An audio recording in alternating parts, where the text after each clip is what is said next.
CDC Director, Dr. Rochelle Walensky. Dr. Walensky, welcome back to Fox News Sunday. Good morning. Good morning, Brad. Good to be with you. We just heard about the U.S. Supreme Court currently deciding the fate of the president's vaccine mandates. In the questioning, Justice Sonia Sotomayor made this statement. We have over 100,000 children, which we've never had before, in serious condition, and many on ventilators.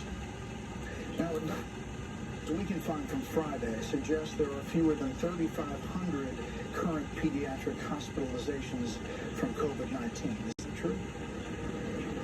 Yeah, but, here's what I can tell you about our pediatric hospitalizations now. First of all, the vast majority of children who are in the hospital are unvaccinated. And for those children who are not eligible for vaccination, we do know that they are most likely to get sick with COVID if their family members aren't vaccinated. So the most important thing we can do for those children to keep them out of the hospital is to vaccinate them and to vaccinate their family members around them. Understood, but the number's not 100,000. It's roughly 3,500 in hospitals now.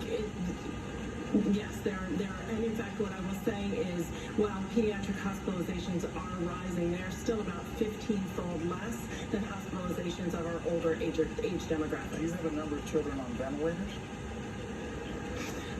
I do not have that off the top of my head, but what I can say is I don't believe there are many of these hospitals who are vaccinated. So really, the highest risk of being on a ventilator if you're a child is if you're unvaccinated. We also have recent data out just this week that's demonstrated that dangerous MIS-C syndrome that we're seeing in children, 91% protection if you've been vaccinated. The risk of death or serious illness in children is still very small, right?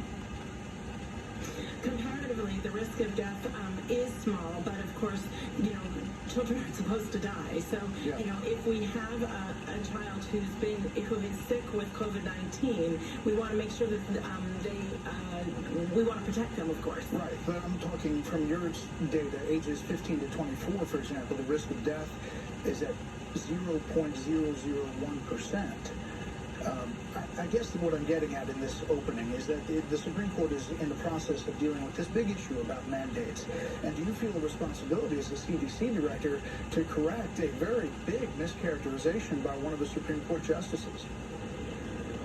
Yeah, here's what I'll tell you. I'll tell you that right now, if you're unvaccinated, you're 17 times more likely to be in the hospital and 20 times more likely to die than if you're boosted.